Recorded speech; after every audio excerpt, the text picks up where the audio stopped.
Bem, maravilha. Bem-vindos para a nossa aula, mais uma noite de discipulado, mais uma noite de segunda-feira, desde Portugal para toda a Europa e para toda a América, para todo o mundo. Nós estamos aqui no tempo de inverno, né? E vocês estão sentindo assim já esse calor gostoso do inverno aqui em Portugal. E esse ano, estava dizendo aqui para a esposa, né? Esse ano o inverno está um pouco mais intensificado do que os últimos anos. Mas é bom, ele tem a sua função. Tudo na natureza tem a sua função. Nós aqui precisamos aceitar isso, porque a nossa comodidade, né? A nossa vida, ela é uma vida de acomodação. E tudo que nos incomoda tira o nosso bem-estar. Mas o inverno faz parte. Eu estava dizendo aqui a Maria que, graças a Deus, que esse gelo aí, ele tem um processo também de exterminar bastante praga, coisas que poderiam até afetar a nossa saúde. Então, bem-vindo o inverno em nome do Senhor. Nós estivemos orando pela aula de hoje, amém? Bem-vindos.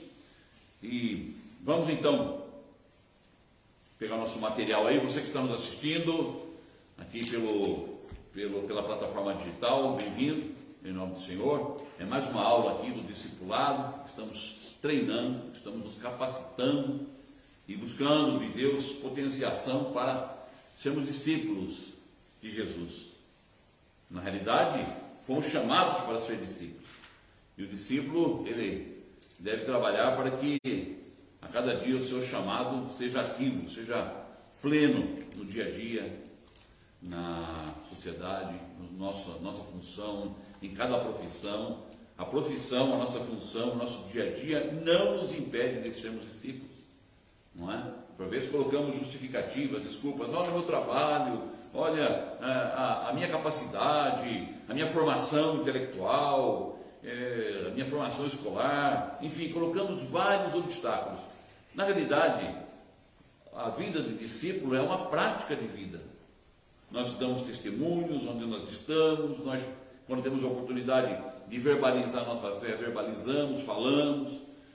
Quando é necessário apenas nossa ação e testemunho, nós damos o testemunho. E com todos esses ingredientes da vida cristã, nós somos discípulos de Jesus.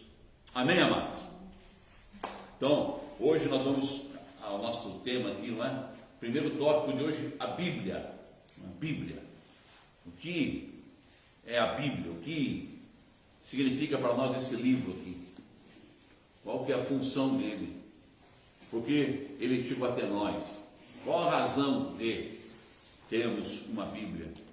O que ela nos informa? O que ela nos instrui?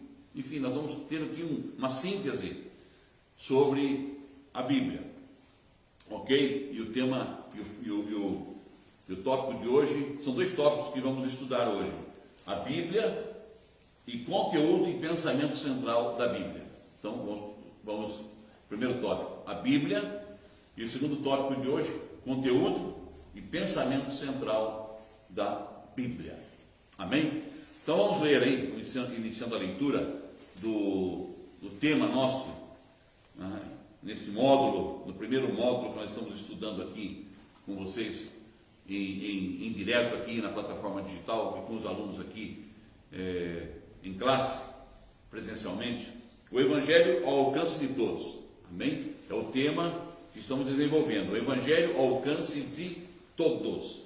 Então, começando ali da Maria, ela pode ler para nós, amém? E conforme ela for lendo, nós vamos desenvolvendo aqui o que está no quadro branco, as instruções aqui, os tópicos que estamos aqui expondo no quadro. Maria, por favor. A Bíblia, ler e orar, conhecido com efeito antes da fundação do mundo, porém manifestado no fim dos tempos, por amor de vós. 1 Pedro 1:20. Amém? Na eternidade passada, Deus estava só, habitando nos céus.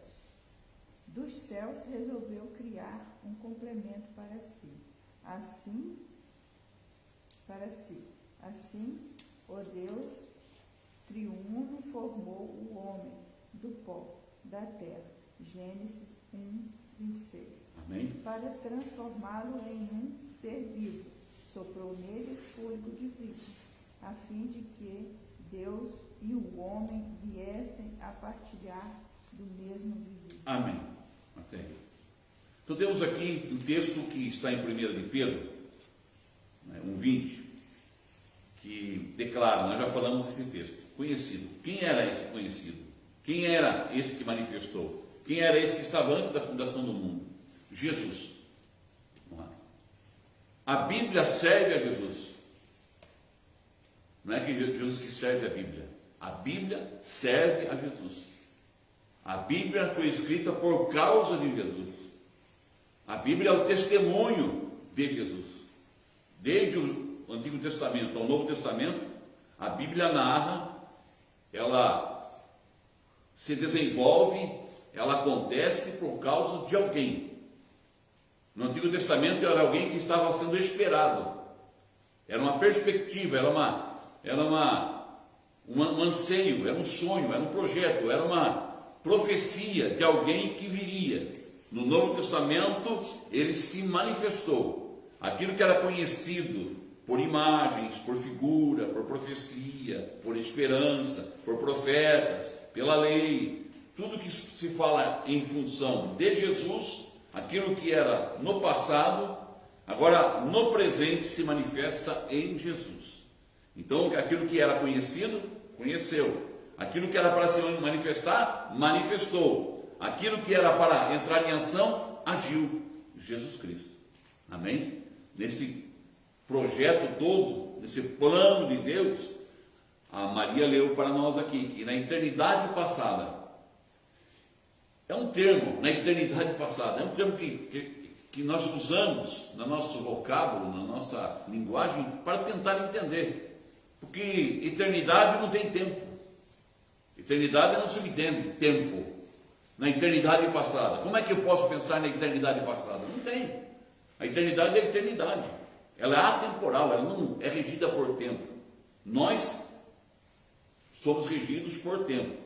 Ontem eu estava assistindo com a esposa, assistindo um filme que eu gosto muito, né? É temas que me fascinam, né?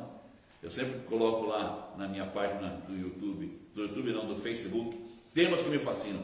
E um dos temas que me fascinam, né, eu assisti ontem, que foi aquele filme, me ajuda aí,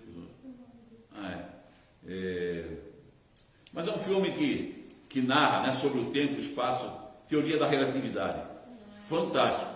Né? Aquele que o piloto vai... Interstellar, né? Ou Interestelar. Fantástico filme. Né?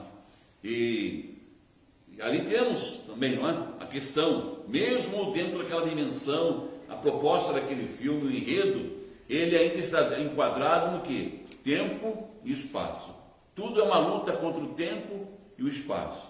Aí, em Interestelar, temos o quê? Teoria da relatividade, temos lá, não é? A lei da gravidade, temos teoria quântica, enfim, temos vários temas ali naquele filme. Mas tudo se refere a espaço e tempo. E nessa dimensão tempo nós conhecemos o quê? Na dimensão tempo conhecemos passado, presente e vamos conhecer o futuro. O passado e o presente já são conhecidos. Agora o futuro é desconhecido. Não é? Mas tudo isso faz parte do tempo. Quando a gente usa o termo na eternidade passada, é apenas para tentar arranhar. Porque a eternidade não tem espaço e tempo. É eterno. Deus é eterno. Por isso que Ele é. Ele não existe. Ele é. Mas já estava preparado nessa dimensão eterna, já estava preparado a vinda, a ação, a manifestação, no tempo, no espaço, no passado, no presente e no futuro, a pessoa de Jesus Cristo. É por isso que Hebreus 13:8 diz que Ele é o mesmo ontem, Ele é o mesmo hoje, Ele é o mesmo eternamente. Então a Bíblia, ela procura, na linguagem humana, tentar também, na linguagem humana, sintetizar o que seria a manifestação, o conhecimento, a ação desse ente maravilhoso, Jesus Cristo, o Filho de Deus. Amém? Continuemos a leitura com a Andréia. Em todo esse maravilhoso plano, nem por um momento Deus deixou o homem só, porque sua verdadeira intenção é estar constantemente ao seu lado e, principalmente, em seu interior. Para que isso fosse possível, o próprio Criador veio até a terra, fez-se o homem, deu sua vida, mantendo-se morrendo numa cruz e ressuscitando, Tornando-se o Espírito para poder habitar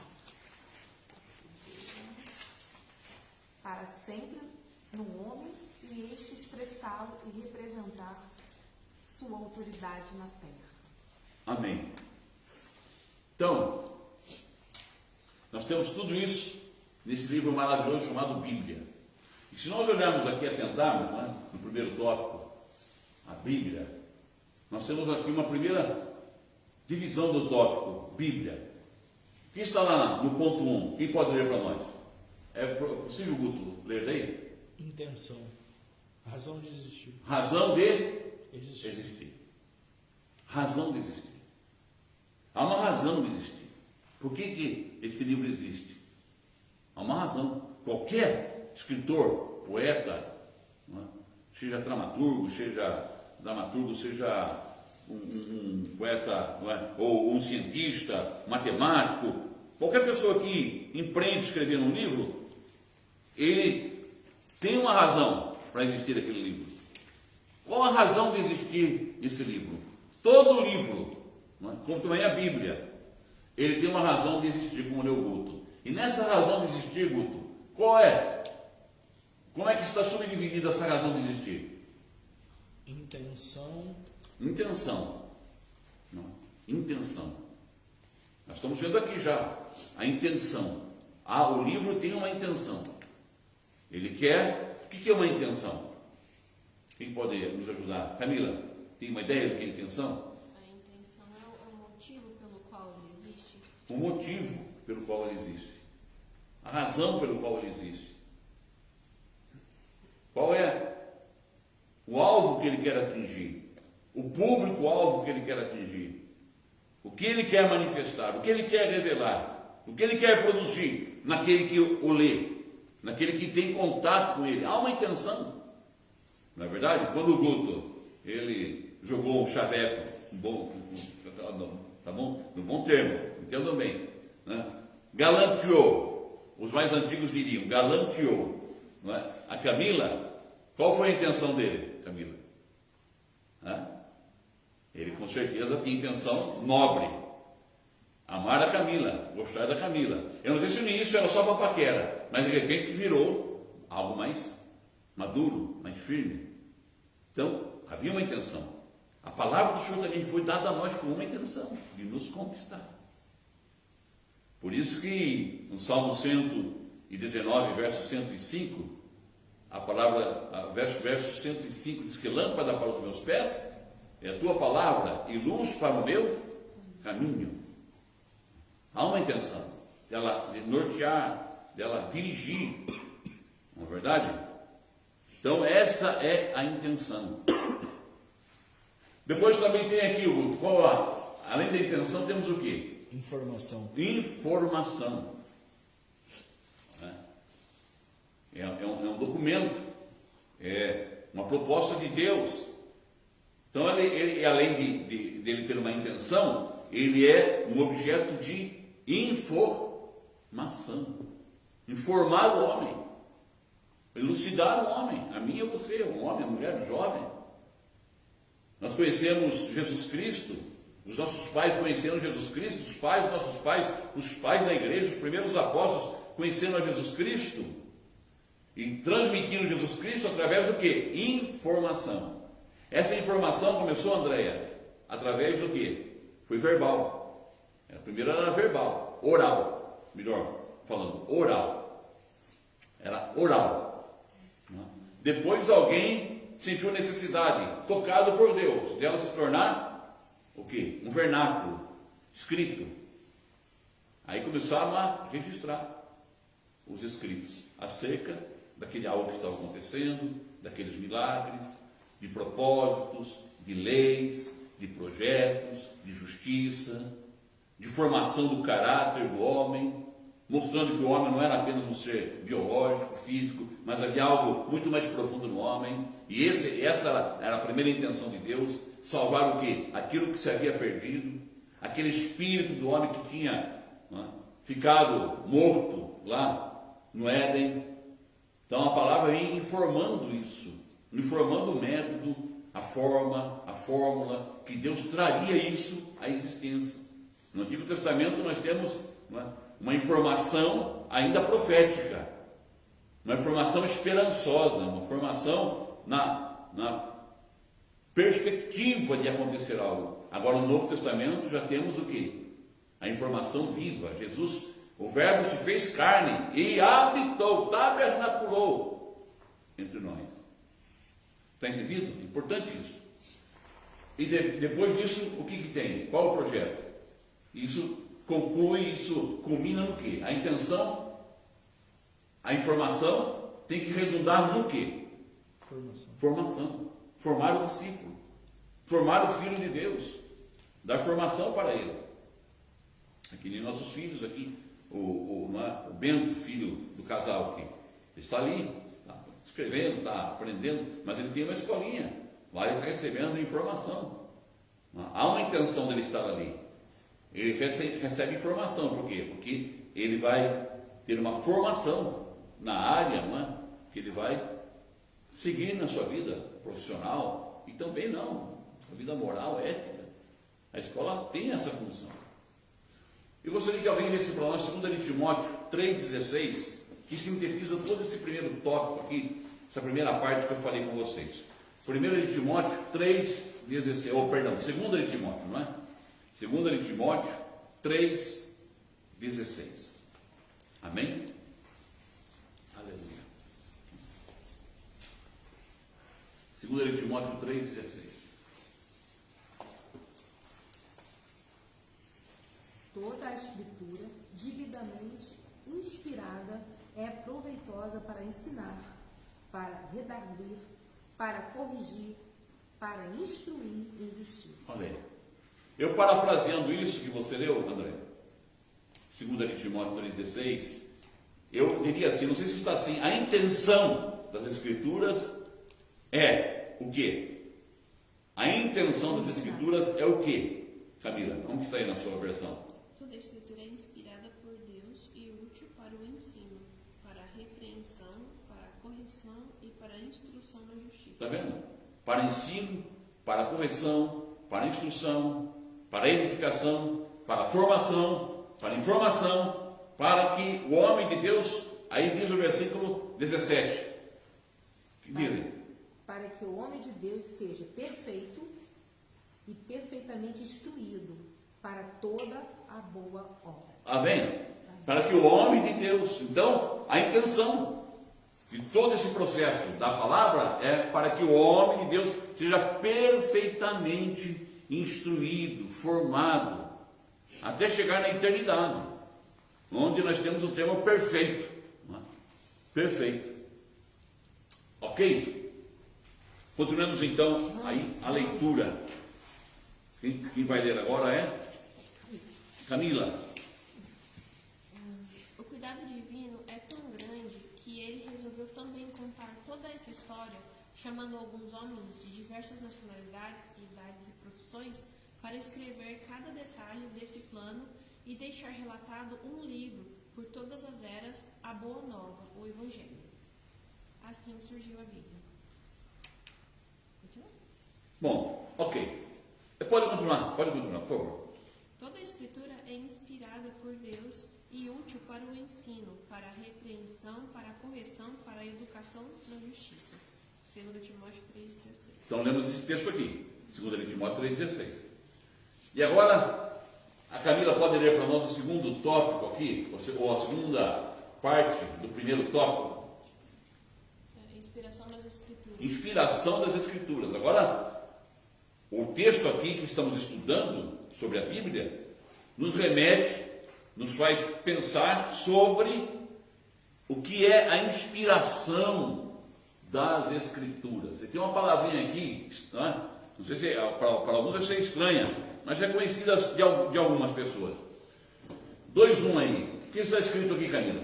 Theopneustos. Theopneustos. É uma palavra grega. Theopneustos. Pneustos vem da raiz pneuma. Sopro. Pneuma. Nós não conhecemos. Como é que eu posso perceber, conhecer na prática, no dia a dia, o que é um pneuma? Um pneu. Pneu de carro. Pneu de moto. Pneu de bicicleta. Pneuma. Pneu. Vem do grego. Pneu. Aquilo que recebe ar. Um pneu vazio, ele é um pneu, mas não funciona. Ele precisa do quê? Pneuma. Ser soprado. Aí a gente vai onde? Na borracharia, vai na loja lá de pneus e insufla nele o ar. A mesma coisa quando fala toda a escritura é inspirada, como nós lemos aqui, em 2 Timóteo 3,16, ou também podemos dizer, toda a escritura inspirada. Também é correto? Toda a escritura inspirada, ou seja, theopneustos, inspirada por Deus, é literalmente sopro de Deus. É lindo isso? Poxa vida! O discípulo, na realidade, ele recebe a transmissão do sopro de Deus. Como é que Deus fez a obra dele lá no Éden? Quem se lembra? Ele fez o homem do pó da terra e soprou nas narinas do homem o fôlego de vida. Agora ele volta novamente a soprar a palavra dele em nós, aleluia. E quem é a palavra? A escritura é a letra, a palavra é Cristo. Quando ele fala de toda a escritura inspirada, ele está dizendo que a escritura, ela sopra Cristo em nós. Amém? É Cristo que vem habitar em nós. Por isso, quando Jesus ressuscitou, se manifestou aos discípulos, qual foi o primeiro ato que ele fez? Soprou neles o Espírito. Aleluia. E disse, recebeis o Espírito Santo. Coisa linda. Então, amém? Os antigos tinham como escrituras sagradas. E isto foi até os apóstolos. Não tinha o termo Bíblia. Não conhecia esse termo Bíblia. Quando é que apareceu o termo Bíblios? Bíblia significa, no conceito, não é? mais claro, mais simples, não é? Uma biblioteca, uma mini biblioteca, um conjunto de livros organizados. O termo Bíblia é um termo que vem do século IV, praticamente. Ele começa a ser percebido no século IV. Até então era a Escritura, as Escrituras Sagradas. Os apóstolos também falavam sobre as Escrituras Sagradas. Você veja como que a questão é interessante, não é? Então, os antigos tinham-na como Escrituras Sagradas. Os apóstolos também conheciam-na como Escrituras Sagradas. Toda vez que você lê um texto do Novo Testamento, em que Pedro, Tiago, João, Paulo, enfim, outros apóstolos mencionam Escrituras Sagradas, eles estão se reportando ao Antigo Testamento. Ok? Quando eles estão falando da palavra, ou da escritura feita por Paulo, por Pedro, eles já estão falando das cartas que eles escreviam para as igrejas.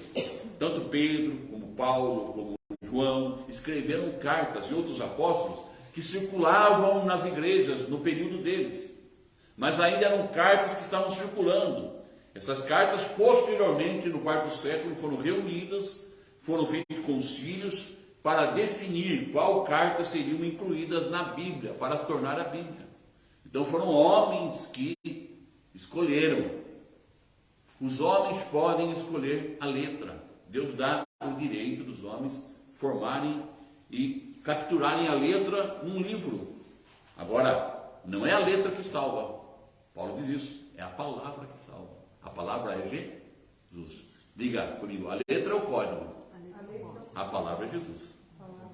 Perceberam isso? Isso tem que ficar. Porque às vezes as pessoas ficam, sabe, batalhando sobre a Bíblia como letra, não é? Literalmente. Não fique literalizando a letra. Se você literalizar a letra, você vai entrar em confusão.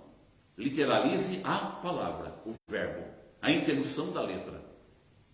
Ok? Primeiro a palavra, depois a letra. Não primeiro a letra, depois a palavra. Perceberam isso ou não? Nós vamos tirar essas dúvidas aqui, vamos discorrer e isso vai ficar claro como água. 2, 3 aí. Mais uma vez, Camila, você que já começou esse bloco aí de ensino. Significa uma biblioteca. Significa uma biblioteca e significa que você está com a visão boa. Amém? Significa que você está com a visão boa. Está enxergando bem. Deus abençoe seus olhinhos. Amém? Amém? Ok. Aleluia. Maravilha. Então, é isso que acabamos de ver, que toda a escritura inspirada é útil para o ensino, para a repreensão, para a correção, para a educação na justiça, para que o homem de Deus seja habilitado, formado em toda a justiça de Deus. Amém? Continuação agora, Guto. A origem da Bíblia. A origem da Bíblia é Deus. As palavras ali escritas foram sopradas por meio do Espírito de Deus, para dentro e de dentro de seus escritores. Por isso a Bíblia não contém apenas palavras, mas também espírito e vida. Amém? João 6,63. Olha, a Bíblia não contém apenas palavras, mas o mais importante, a Bíblia contém espírito e vida. João 6,63.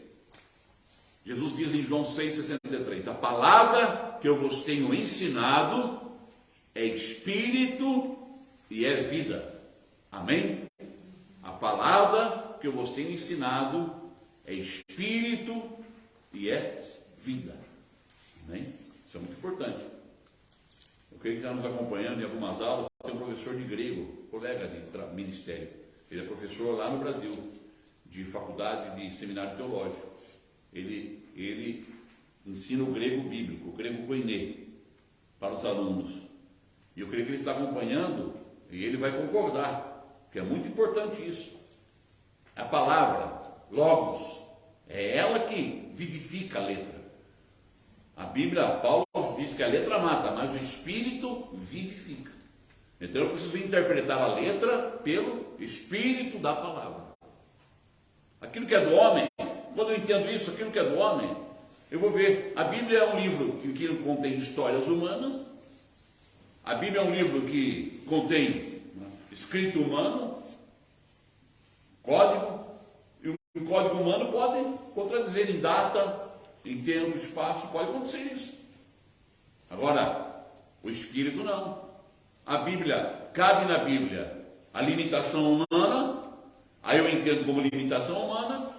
Cabe na Bíblia história, eu entendo como história. Agora, quando a Bíblia se torna a palavra e ela vivifica Jesus Cristo, aí não. Aí ela é inerrante, ela é perfeita, ela é maravilhosa. Entendido? Por isso, que a Bíblia, Jesus é o centro da Bíblia. Jesus é o centro da Bíblia. Amém? Por que Jesus é o centro da Bíblia, como nós vemos aqui? A origem da Bíblia é Deus. E agora, esse Deus se manifesta em Jesus Cristo, dizendo em João 6,63. É isso que está escrito aí, Guto, na sua versão? João 6,63? Vamos ver aí. King James, hein? Temos uma Bíblia aí abençoada, Bíblia internacional. No King James é uma tradução inglesa. João 6,63. Vamos ver. Se alguém encontrou, pode ler também.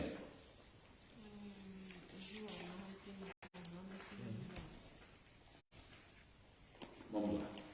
E você que está nos assistindo, nos acompanhe. E vamos aí interagindo nessa abençoada aula. Vamos lá. João 6,63. É que vivifica. A carne para nada aproveita. As palavras que eu vos digo são espírito e vida. Amém? É isso mesmo, Guto? Como é que está na sua versão? É o Espírito quem dá vida, a carne em nada se aproveita. As palavras que eu vos tenho dito são Espírito e são vida. Pronto, é o Espírito que dá vida, não é a letra que dá vida. Ok? Não adianta nada eu colocar a Bíblia debaixo lá do meu colchão lá, ou debaixo do meu travesseiro e pedir que tinha mandinga aí é macumba gospel, não adianta nada. Aberto no Salmo 91, isso não adianta nada. Quem que dá vida é o Espírito, é o Espírito que dá vida, a carne para nada presta. Inclusive a carne, quando interpreta a Bíblia erradamente, faz coisas terríveis. Porque eu posso fazer coisas terríveis com a Bíblia. Eu posso usar a Bíblia e posso ser usado pela Bíblia. A diferença é essa. Quando eu uso a Bíblia, eu não estou sendo usado pelo Espírito da palavra. Agora, quando tenho o Espírito da palavra, eu sei interpretar a Bíblia. Então, isso é importante. Jesus é o centro da Bíblia. Por quê? Jesus é o centro da Bíblia. Porque nela é que ele é revelado. Primeiro, Maria, é nela que ele é revelado. Nela que ele é conhecido. Nela que ele é experimentado. E é nela que ele é praticado. Ele mesmo disse, eu vim para cumprir a lei em mim. Quando ele fala cumprir a lei em mim, ele estava dizendo toda a justiça, toda a exigência da lei eu vou cumprir em mim e eu serei representante do homem caído, do Adão que caiu. Eu vou substituir. É a substituição. Quando eu completo em mim, contemplo em mim toda a lei, significa que eu sou o representante. Quando Deus olha e vê em mim satisfeito toda a exigência e justiça da lei, aquilo que advém de mim, que são os meus discípulos, também tem a mesma natureza e o mesmo tratamento diante de Deus. Então nós somos justificados em Jesus Cristo. Por isso que essa preposição no Novo Testamento é rica, é profunda. Em Cristo, por Cristo. Estamos em Cristo. Estamos por Cristo. Se alguém está em Cristo, nova criatura é. Alguma dúvida? Pastor, a Bíblia, quando fala em alguns momentos ela fala em palavra, em outros momentos ela fala em verbo. É o mesmo conceito. É o mesmo conceito. Porque eu acho interessante que quando fala de verbo, sempre denota ação. Ou seja, praticar Cristo. Isso, é. E é interessante porque João usa uma linguagem, verbo, é uma linguagem que é introduzida nos escritos de João. É só ele que fala de verbo. Por quê? Porque na época em que João viveu, a filosofia grega estava no auge. Não é? Os estoicos, os epicureus eram os grandes pensadores. E eles tinham um termo chamado verbo. Para eles o verbo era o autor de tudo, a palavra. Então eles tinham esse verbo. O verbo era o suprassumo, era a essência de tudo. E a linguagem, o código que os filósofos usavam era o verbo. Então João pega essa palavra, se apropria dela e diz, não, o verbo é Jesus Cristo. E ensina. Na realidade, aquilo que os filósofos estão pensando não é errado. A aplicação é errada. O pensamento é certo. Como você falou, é ação. É toda a justiça, todo o amor de Deus em ação nele. E agora também através dele em nós, seus discípulos. Ok? Aí encerramos esse primeiro tópico aqui. Mas vamos ver até o final o primeiro tópico. Esposa, continuemos. Você do livro, Por não? ser um livro especial, ímpar, a Bíblia deve ser lida com oração. Ela fala sobre histórias, leis, promessas, lutas, mas fundamentalmente trata da vontade de Deus para o homem que ele criou, levando-o a conhecer o Criador e ter comunhão com ele, por meio dele mesmo, a pessoa maravilhosa do Senhor Jesus Cristo. Conhecer e conviver com o Senhor Jesus é um bem que o homem deve buscar e conquistar por toda a vida, a fim de se tornar vencedor e reinar com ele para sempre. A Bíblia nos ensina a tocar o Senhor. Olha, não é tocar a letra. A Bíblia nos ensina a tocar o Senhor, não é tocar a lei, não é tocar a doutrina. A Bíblia nos ensina a tocar o Senhor, a falar com Ele em oração, a ouvi-lo em meditação, a obedecê-lo, a segui-lo, a buscá-lo, a ter nele todo o prazer, toda a alegria e toda a vitória. Amém? Aleluia. Em nome do Senhor. Então aqui terminamos aqui o primeiro tópico, o primeiro capítulo. E nós vamos falar agora no segundo tópico. A Bíblia, seus conteúdos e pensamentos centrais, ou seu conteúdo e pensamento central. Então, qual é o conteúdo e o pensamento central da Bíblia? Ok? E agora eu vou pedir que a Maria leia capítulo 2 aí. Tem um 2 grandão aí na frente aí. Aí começa a ler por eles, Maria. Você começou a leitura e vai continuar, Maria. O conteúdo e o pensamento central da Bíblia. Amém. Ler e orar, porque nunca, jamais, qualquer profecia foi dada por vontade humana. Entretanto, homens santos falaram da parte de Deus, movidos pelo Espírito Santo, segundo a Pedro 1:21. Olha, segunda de Pedro 1:21. Veja bem, olha como que está disposta essa palavra de Pedro, muito importante, porque nunca, jamais, qualquer profecia foi dada por vontade humana. Amém? Pedro está aqui definindo profecia que é inspirada por Deus. Não foi dada por vontade humana. Todas as profecias em relação a Jesus Cristo, que estão contidas no Antigo Testamento, se cumpriram. Se cumpriram. Em quem? Em Jesus. Porque ele é o conteúdo principal e central da Bíblia, e não só da Bíblia, do universo, do ser humano. Agora diz aqui também: entretanto, homens santos, homens, alguém colocou aí entre parênteses santos, mas não há essa palavra no original. Pedro usa a palavra homens. Homens. Porque não dá para ser santo sem Jesus. Só Jesus Cristo é santo. Entretanto, homens falaram da parte de Deus. É interessante que a palavra entretanto já conota, a palavra entretanto já conota a limitação do homem. Vocês estão percebendo?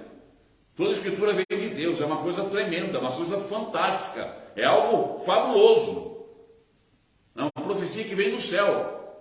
Entretanto, essa palavra Deus colocou na boca de homens. Estão percebendo? Mas, além disso, entretanto é uma condição de estado de dependência, de limitação. Entretanto, Deus colocou na boca de homens, e eles falaram da parte de Deus. Amém? Todo homem que fala da parte de Deus é santo. Por isso que eles colocaram aqui, entre parênteses, santos, porque todo homem que fala da parte de Deus é santo. Então, homens santos falaram da parte de Deus, movidos pelo Espírito Santo. E aí, movidos, ou seja, na ação do Espírito Santo, aquilo que você falou, agiram. Uns falaram em palácios, outros falaram no campo, outros falaram no templo, outros falaram nas viagens. Enfim, as geografias eram variadas, os locais variados, os tempos, uns falaram no verão, outros no inverno, outros no frio, outros falaram, profetizaram nas prisões, outros falaram nas fornalhas de fogo lá. Mas todos foram inspirados pelo Espírito de Deus. Amém? Continuemos aí, irmã Maria. Cristo e a Igreja são pensamento central da Bíblia. Ao ler a história dos filhos de Israel no Antigo Testamento, vemos Deus tratando o povo como sua noiva. No Novo Testamento também vemos Cristo cuidando e alimentando cada um de seus filhos como a si mesmo. Efésios 5:29. Depois a gente vai ler isso aqui, Efésios 5:29. Vamos parar um pouquinho aqui, voltar só um minutinho, Maria, por favor. Então, conteúdo e pensamento central da Bíblia, para a gente não fugir aqui do raciocínio, retornando um pouquinho, voltando novamente. Então, qual é a fórmula que a Bíblia foi... Qual é a fórmula que Deus usou? Não é? Todo item aí. A água tem uma fórmula. Qual é a fórmula química da água? Quem sabe? H2O. Uma molécula de hidrogênio e duas de... Não. Duas de hidrogênio e uma de oxigênio. H2. Não é? Duas de hidrogênio e uma de oxigênio. H2O. Não é? Então Deus tem uma fórmula também para escrever. Qual foi a fórmula? Inspiração, produziu profecia, caiu na boca dos homens, comunicação divina, e tinha um alvo. Quem? O ser humano. Ok? Em síntese é isso. A fórmula: inspiração, mais profecia, mais comunicação divina, atingindo o homem que comunica, incrível, né? O homem que é vaso da inspiração e o homem que é recipiente da inspiração. Ao mesmo tempo, o homem é recipiente e é vaso. Ele recebe, ele comunica. O discípulo é assim também. Amém? O discípulo recebe e comunica. Amém? Entendido? Posso ouvir um amém? Amém. Então, o discípulo recebe e comunica. Pensamento central, nós lemos aqui, Jesus Cristo. Jesus Cristo é o pensamento central da Bíblia. Cristo. Depois nós ouvimos que a igreja. E depois a unidade. Por isso que é importante ler Efésios 5, 29 e 30. Vamos ver aí. Efésios capítulo 5, versos 29 ao 30. Além do mais, ninguém jamais odiou o seu próprio corpo. Antes o alimenta e dele cuida, como também Cristo fez com a igreja.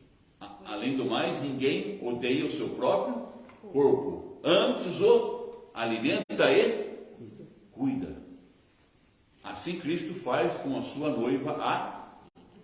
Continuemos aí. Pois somos membros do seu corpo. Pois somos membros do seu corpo. Nós cuidamos do nosso corpo. E a Bíblia chama, não é? O pensamento central da Bíblia, das Escrituras, é mostrar que Cristo é o Senhor. E que Ele tem uma noiva. Que é uma figura de linguagem, mas Ele tem a noiva, que é a igreja. E qual é o projeto da igreja? Versículo 30. Não é? Nós somos o corpo, e vós sois os membros do corpo. Unidade. Então, a Escritura, ela tem uma função tripla: manifestar Cristo, produzir a noiva de Cristo, para que a manifestação de Cristo com a noiva produza unidade, um corpo, e que nós sejamos os membros unidos desse corpo. Por isso que não dá para ficar sem igreja. Não dá para... Sem Cristo é impossível. Sem igreja é impensável. Sem Cristo é impossível, sem igreja é impensável. Tem agora essa mania, agora desigrejado. Desigrejado talvez é da igreja institucional, dessa igreja meu política, meu mecânica, mas da igreja do Senhor não podemos nos desassociar. Porque é a união como um homem ou uma mulher, um casamento. É uma conjugação. O que significa cônjuge? Aquele que conjuga, aquele que se une em Cristo Jesus. E toda vez que isso é alterado, a palavra, não é? Infiel. Infiel é aquele que desconjuga, aquele que altera a química. Então a igreja ela é unida, como um casal unido. Então esse é o pensamento central da Bíblia. Continuamos a leitura. Agora, onde nós... perdão, já leu aqui na Efésios 5, 29, não é? A 30. Agora, Andréia, hoje, quem sua noiva e quem são seus filhos? São todos os que o receberam, porque tais pessoas foram feitos filhos de Deus. João 1, 12 ao 13. Amém? Porque a todos quantos receberam, deles poder ser feitos o quê? Filhos de Deus. A saber, aqueles que não nasceram nem da vontade da carne, nem da vontade do sangue, nem da vontade de homem nenhum, mas de Deus. Então lá em João, Evangelho de João, capítulo 1, versos 12 e 13. Então, esse é o projeto das Escrituras, da palavra, da Bíblia. Nos revelar isso, não é? Continuemos aí a leitura, por favor. A igreja é o corpo de Cristo na terra. Efésios 1, 22 a 23. Já lemos, não é? Ele é o organismo vivo na qual Deus Pai, o Senhor Jesus e o Espírito Santo trabalham até hoje, levando cada uma dessas pessoas regeneradas a ganhar mais da própria pessoa do Deus triunfo. Amém? Aleluia. Então é isso. A expressão máxima na Bíblia é isso que nós lemos, não é? Quem pode ler? Eu coloquei aqui no estado, creio que está no texto, mas vamos adiantar aí. Efésios 1, versos 22 e 23. Voltemos um pouquinho no Efésios, capítulo 1, os versículos 22 ao 23. Encontrou, Guto? Lê para nós. Também sujeitou tudo o que existe debaixo de seus pés e o designou cabeça sobre absolutamente tudo o que há, e o concedeu à igreja, que é o seu corpo, a plenitude daquele que satisfaz tudo quanto existe em toda e qualquer circunstância. Então essa é a expressão máxima das Escrituras. Olha aí, ele é o cabeça de tudo. Ele é o cabeça, essa é a expressão máxima na Bíblia. Efésios 1, 22 e 23 é revelador, porque declara que Cristo é cabeça da igreja, que é o seu corpo, que ele é cabeça de todo o universo. E a igreja, veja bem a importância da igreja. A igreja, se Cristo é o cabeça, a igreja é o corpo, né? A igreja encabeça a autoridade de Jesus na face da terra. Já pensou na responsabilidade que nós temos? Nós encabeçamos a autoridade de Jesus na face da terra. Isso é muito forte. Nós vamos ver depois quais são os parâmetros para essa autoridade que o Senhor nos dá. Por isso ele diz: edificarei a minha igreja e as portas do inferno não prevalecerão contra ela. Os portais do inferno, as dimensões do inferno. Ainda mais hoje, dois milênios depois dessa palavra de Jesus, a gente assistindo, por exemplo, esse Interestelar aí, e vendo as descobertas dos físicos hoje, a coisa está do universo, esse universo amplo, tremendo, cada dia a gente está descobrindo coisa nova, e vendo realmente que nós estamos saturados de dimensões espirituais, principados, potestades. Paulo falava numa linguagem compreensível para a sua época, há 2 milênios atrás. Agora a gente transferindo para nossos dias, nós vamos ver realmente que esse mundo aqui, sua criação, suas dimensões, é absolutamente extraordinário. E nós encabeçamos esse pequeno, essa minúscula partícula chamada igreja, encabeça o governo de Deus no universo. Já pararam para pensar nisso? Eu estava aqui hoje andando, caminhando aqui nessa mesa, e eu orava: Senhor, hoje o texto é tremendo. É uma mensagem simples, mas ela é profunda. Estamos falando sobre o encabeçamento de Cristo Jesus e o corpo igreja, implantado na terra, e não só, expandindo para o universo. Nós vamos ver isso. Continuemos a leitura. Virando a página, não é? A Bíblia é composta por 66 livros, divididos em 2 partes. 39 estão no Antigo Testamento e 27 no Novo Testamento. Um testamento é uma aliança, um trato, um pacto. Deus tem tal compromisso conosco, usando as leis antigas para guardar o homem até a vinda do seu Filho, e da graça redentora para tornar-se a própria oferta no nosso lugar. Amém. Então aqui, quem pode ler esse quarto tópico aqui? Quem pode ler essa quarta parte? A Bíblia é um instrumento de transmissão. Amém. A Bíblia é um instrumento de transmissão. E ela transmite o quê? Ela tem uma transmissão que está dividida nos seus 66 livros. Ela transmite nos seus 66 livros uma mensagem.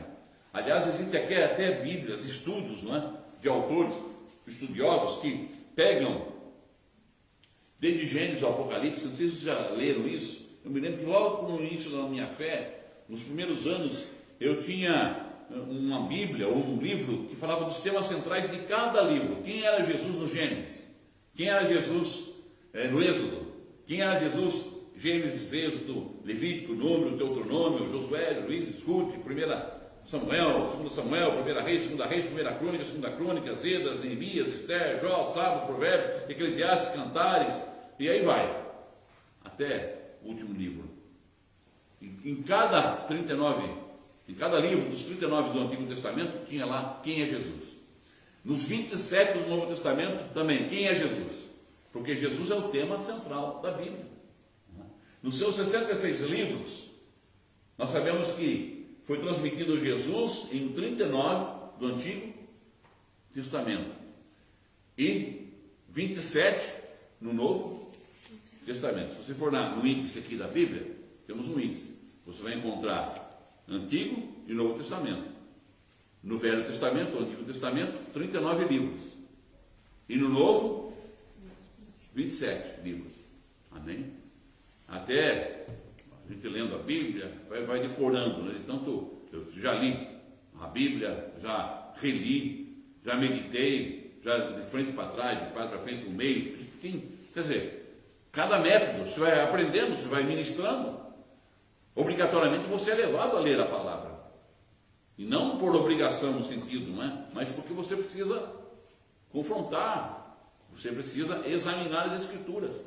Então, nos seus 66 livros, nos 39 do Antigo e nos 27 do Novo, nós temos aqui a transmissão de que Cristo é o centro da Bíblia. 4:2 aí, o que está, esposa, escrito? É a sabedoria que leva à salvação. É a sabedoria que leva à salvação. Eu coloquei 2 Timóteo 3,15. Eu creio que é isso. Vamos ver, conferir, se minha memória não me trai. Mas vamos conferir, porque para não entrar, porque eu sei que 2 Timóteo 3,16 diz: toda escritura divinamente inspirada é apta para discernir, ensinar, redarguir, corrigir, instruir. Agora, 2 Timóteo 3,15.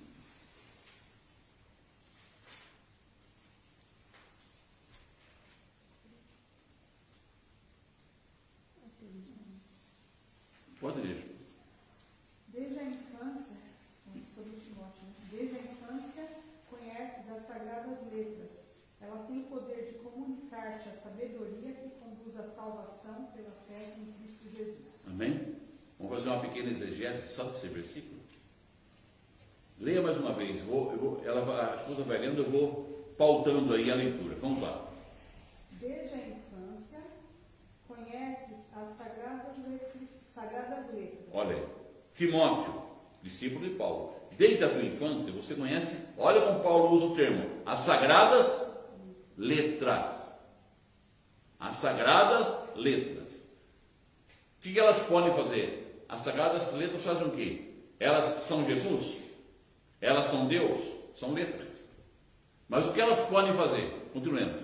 Elas têm o poder de comunicar-te a sabedoria. Elas têm o poder de comunicar. Então a Bíblia, ela tem o poder de comunicar. Entenderam ou não? Ela tem o poder de comunicar. Jesus é a palavra. Ele é o verbo. A Bíblia é o código. Ela tem o poder de codificar, de comunicar. O quê? A sabedoria. A sabedoria. Então a letra é um escrito de homens que tem o poder de comunicar, transmitir, ou seja, transmissão, a sabedoria. A sabedoria quem é? Cristo. Eu estou falando aqui que os estoicos, os epicureus, na época de Paulo, de João, falavam sobre a sabedoria, Sofia no grego, que era o quê? O verbo. Então, olha, Paulo está dizendo justamente dessa sabedoria, dessa sofia, desse verbo, que é Cristo Jesus. Amém? Sofia é minha patroa. Ah, olha aí. Deus abençoe a Sofia, onde ela estiver. E o que mais? Comunicar-te a sabedoria que conduz à salvação pela fé em Cristo Jesus. Olha aí. Olha como que é. Que conduz à salvação. Não é a salvação. A Bíblia é uma transmissão. É um pavimento. É uma comunicação. Que conduz à salvação pela fé. Em quem? Redunda em quem? Em Cristo Jesus. Temos uma síntese de todos os 66 livros aqui. Nesse texto de 2 Timóteo 3,15. Prático, simples de entender. Se eu usasse a linguagem parafraseasse, eu diria assim: olha, Timóteo, desde a sua infância você conhece os 39 livros da Bíblia, que servem para transmitir a você conhecimento, para a sabedoria, mas que não salvam. Quem salva é a fé em Jesus Cristo. Amém? Aleluia. Está entendido aí? Tranquilo, não é? Então ela foi escrita. Consegue ler, irmã? Daí? 4, 3. Escrita por ordem de coordenadores. Eu escrevi, desculpe. Escrita por cerca de Aí é por cerca. de 40 homens. Período de 1500 anos. Foi escrita por cerca de 40 homens, desde o Gênesis ao Apocalipse. Foi escrita por cerca de 40 homens, num período de 1500 anos. Ou seja, de Gênesis a Apocalipse, há um período histórico entre eles de 1500 anos. Ok? Percebeu, Maria? Isso tudo. A Maria já pensou, caiu um pacotão. Caiu a Bíblia aqui. Oh, glória a Deus. Oh, aleluia.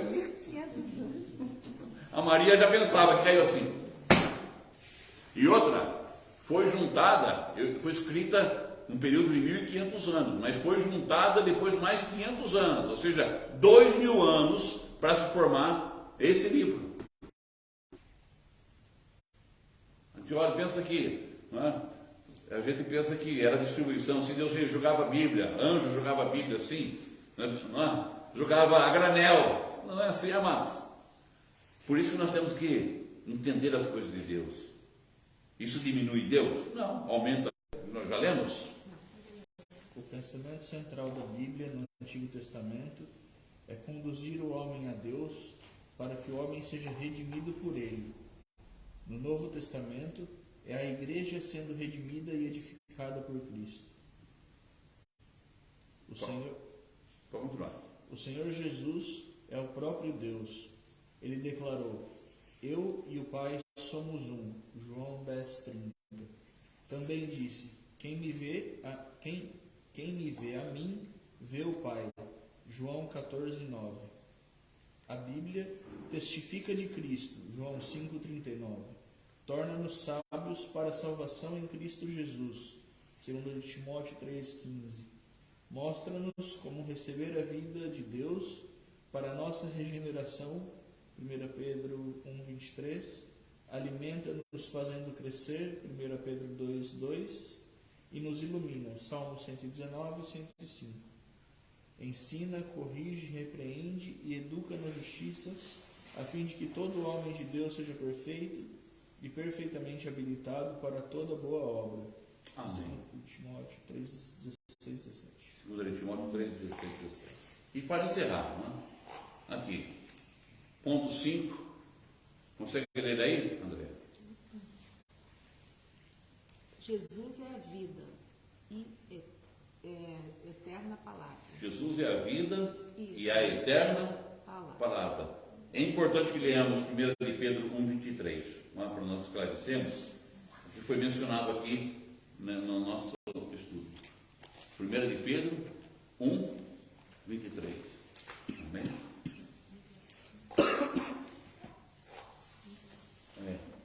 Vou corrigir aqui. Jesus é a vida e a viva, não é? Mas ele é conforme dizem a vida. Jesus é a vida e eterna palavra. E é na Escritura que nós descobrimos isso. 1 de Pedro 1,23. Vocês foram regenerados não de uma semente perecível, mas imperecível, por meio da palavra de Deus. Amém? Viva e permanente. Olha aí. Vocês foram regenerados e vivificados, como diz aí?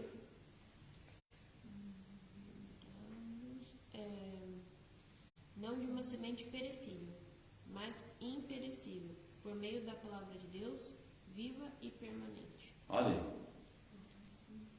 Como é que está na sua versão? Fostes regenerados, não de uma semente corruptível, mas incorruptível, mediante a palavra viva de Deus, a qual permanece para sempre. Está vendo? Mediante a palavra viva de Deus. Quem é a palavra viva? Descobrimos hoje. A Bíblia, a Escritura fala da palavra viva. A Escritura transmite a palavra viva. Ela nos dá sabedoria, ilumina sobre a palavra viva. Ela não é a palavra viva. A Bíblia é um livro, mas ela me ensina que Jesus é a palavra viva. E é Ele que me regenera, e é Ele que me dá semente corruptível. Aleluia. Amém? Pastor, aqui na minha versão fala... Pode ler. Todo texto. Fostes regenerados não a partir de uma semente perecível, mas imperecível, por meio da palavra de Deus, a qual é viva e operosa por toda a eternidade. Olha aí. Ou seja, Viva, ação constante. ação operosa, por toda. Eternidade. Ou seja, se a eternidade não tem tempo e espaço, vamos entrar na eternidade e ela vai continuar operosa. Aleluia. Oi? Verbo, quando a gente fala, né, verbo ação, Ação. Ação. Está operando, tá agindo. Continua operando. Coisa, né? Eu vou, olha, por exemplo, eu coloquei aqui que eu acho interessante. 5.2 aqui. Leia aí. Exemplo, alfabeto e código binário. Alfabeto e código binário. Escritos e escritura. O que? A escritura é um alfabeto. Hoje nós poderíamos dizer que seria um código binário. Mas, que é um código não é binário. Vai alterar. A imagem, tudo é código binário. Com 1 e o 0. Então, o 0. como se fosse assim, ó, esse código ele fala sobre a corrente, né? Uhum. 1 ligado, 0 desligado. Quando passa a corrente e não passa a corrente. Então, com esses números 1 e 0, eles escrevem qualquer número. Depois se transforma em palavras, se transforma em comandos, em ações. Amém? Se hoje, imaginemos que a Bíblia fosse revelada hoje, fosse transmitida nesses dias, seria em código binário. Seria uma coisa avançada. Deus usaria esse método. Porque é um código. Agora, a transmissão não seria a ação salvadora, é apenas a transmissão. A imagem que aparece na tela, essa que é Jesus. O código binário me transmite Jesus. Vamos fazer nessa comparação o que seria a Bíblia hoje. O código binário celestial. Mas a imagem, aquilo que aparece na tela, aquilo que traz cor, que traz sentido, que traz, né, a leitura, a expressão, a verbalização, tudo é Cristo Jesus. Amém? Jesus, como palavra, produz o quê? Novo nascimento, alimento e maturidade. Vamos encerrar com 1 de Pedro, já que está aí, 2,22. É só mais um. 2,2. Leia na sua Bíblia aí, 1 de Pedro 2,2. Desejai o puro leite espiritual como crianças recém-nascidas, a fim de crescerdes por intermédio desse alimento para a salvação. Mais uma vez, vamos encerrar. Desejai o puro leite espiritual como crianças recém-nascidas, a fim de crescerdes por intermédio desse alimento para a salvação. Amém. Louvado é o nome do Senhor. Amém, classe? Amém. Abençoado Jesus. Prontos para a próxima segunda-feira, às 20 horas, às 8 horas da noite aqui? Tem sido bênção, não é? Tem sido bom. Eu não sei se você é de boina, ou com boné, ou com uma touca. Nesse frio nós temos que alterar. foi a boina porque me inspirei no nosso discípulo Guto, né? E eu vi ele com a boina, com essa barba bonita, e eu falei, vou fazer também. Também me perdoe, Guto, mas você me inspirou, tá vendo? Inspiração, soprou uma inspiração em mim. Não mereço, mas fico feliz. Então, agradeço ao Senhor orando, encerrando essa aula em nome de Jesus. Vamos orar. Deus, nosso Senhor, nós te agradecemos, Pai, pela tua bendita palavra, Senhor, porque tu és o verbo da nossa vida, Senhor, nós te agradecemos. Inspira-nos, Pai, para que sempre possamos agir segundo a tua palavra, segundo o teu amor, Senhor, segundo a tua misericórdia, Pai. Derrama sobre nós, as nossas famílias, as tuas bênçãos, Senhor. A saúde plena, Pai, a tua sabedoria. Sejamos homens e mulheres felizes, bons uns para com os outros, Senhor. Que possamos fazer desse mundo um mundo melhor, porque é por isso, Senhor, que nos colocaste aqui. Para que fôssemos um pelos outros e para que pudéssemos transmitir a tua palavra, Senhor. Que a gente possa, ainda hoje, Senhor, no mais tardar amanhã, dar a tua luz, Senhor. Ser testemunho da tua luz. Aleluia. Na vida de alguém, Senhor. Para que a gente possa ser testemunho da tua luz, Senhor, na nossa própria vida, Senhor. Gratidão, Senhor. Damos graças, toda a honra e toda a glória pela tua obra, Senhor. Pela vida que nos deste. Nós te agradecemos. Amém. Eu te agradeço, Deus, por se lembrar de mim e pelo seu favor. É o que me faz crescer. Eu vivo pela fé e não vacilo. Eu não paro, não desisto. Eu sou de Deus, eu sou de Cristo. Estamos encerrando. Amém? Deus abençoe a cada um. Aleluia. Até a próxima aula. Até o próximo discipulado.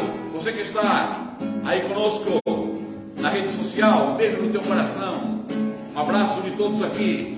Todos os alunos enviam um abraço para vocês. Posso ouvir um amém? Amém. Posso ouvir um amém? Amém. Aleluia. Eu te agradeço.